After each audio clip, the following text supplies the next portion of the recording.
Okay. What I've done is separated the ash from the wood stove. I end up with charcoal, which is an excellent fuel, especially with mixed with oil. I end up with the nails from the skids. Gather quite a bit of money for recycled metal, and ash itself, which is a fine dust.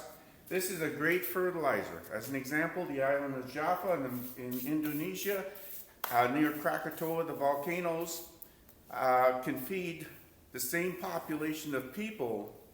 That island, because of the richness of the ash in the soil, can feed the same amount of people as the largest country in the world, which is Russia. So there's more people in Indonesia, in Java, than there are in all of Russia right now. Now, the coal itself, the charcoal, comes out rather dry. What I do is I take 5 gallons of this charcoal and I pour in a gallon of used motor oil. Now, as you can see, it doesn't feel oily because the charcoal is all the impurities have been taken out, all the moisture has been taken out of the wood, so all you're left with is the wood fuel itself. And when you put in oil, it becomes like a sponge and absorbs all the oil, creating a fantastic fuel that's burning right there. Not too much smoke, and with a little bit of oxygen, that burns. You can burn it real hot in the forge, as an example. So it comes out dry like this here, and then you can mix it with the oil. It still feels dry. Great for a forge, great for starting the fires in the wood stove, all sorts of purposes for this. Now the charcoal itself, well, Rome survived on charcoal. When Caesar crossed the Rubicon, well, a monkey could cross from Rome to any city in the empire without ever touching the ground. There were so many trees. What the Romans did, they cut the trees down, dried it out, turned it into charcoal, so they're very lightweight, pure fuel, easy to ship to their cities. Eventually they ran out of wood though. The last battles they fought were for the Ardennes and for the Black Forest of Germany. So anyways, so that's the end result. You get your nails, you get your ash, you get your charcoal, great fuels. That's pretty good heat actually for a little can of nothing. Okay, so now let me show you how I did it.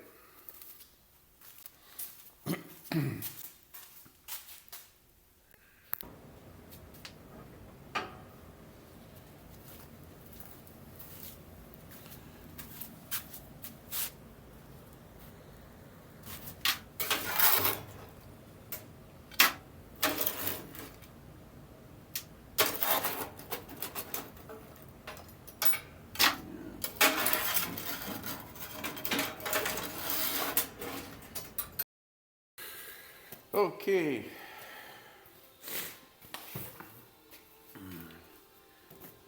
Now, I may take recycling to the extreme, but then again, I'm 65 and retired, so any extra money is extra money. We take our ash bucket as an example here and dump it.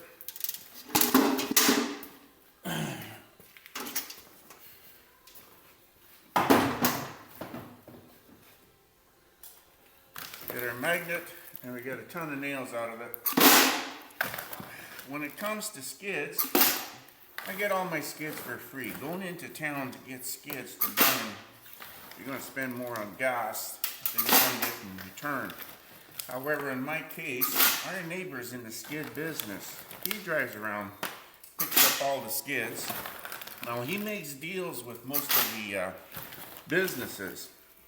So he'll often pay for some of the skids, and then he resells them to a supplier, to a contractor.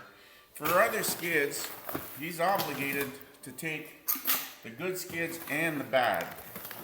And in the case of the bad, he'd actually have to pay money to throw them away, to get them shredded. So he just drives them across the yard to me. I get them for free, I don't have to drive to get them, and it's done. I'll get the nails out of it. There we go. Nails are all done. I got a In this ashes here, we have charcoal left over. That's unburnt pieces of wood. What I'm going to do is separate them from the ash.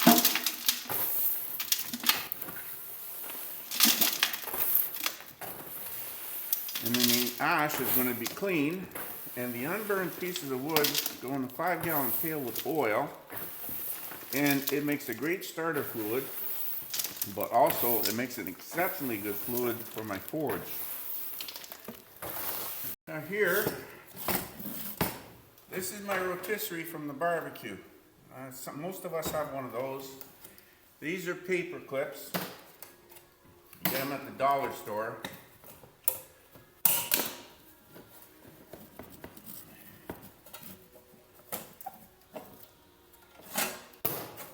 And this is a waste basket, again from the dollar store.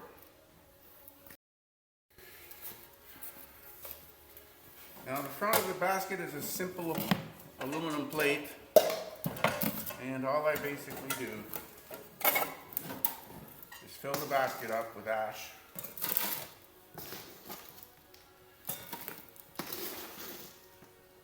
You can't put the ash straight into the garden like that and full of chunks. It's not a good idea.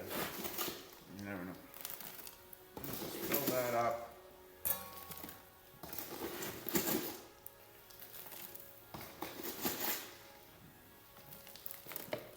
Okay. Now put the paper clips back in.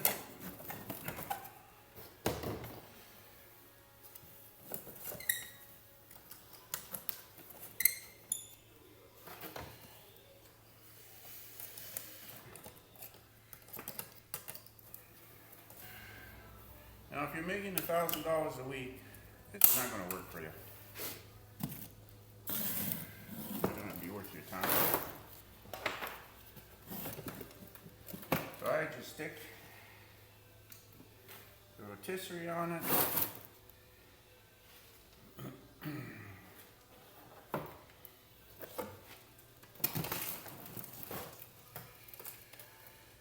And you know what? I don't have to stand around and watch it do its job. I'll come back and the ash will be separated from the, so there's a bucket of ash there, clean ash ready for the garden.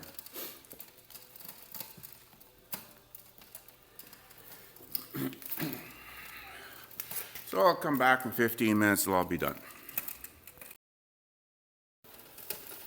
Okay, while I was gone, the machine did what it was supposed to do.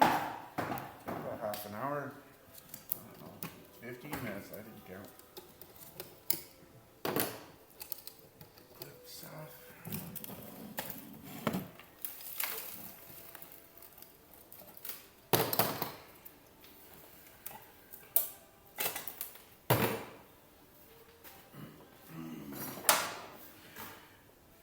Now, the ashes are in the pink bucket here. And what I do is take the charcoal and put it in this bucket.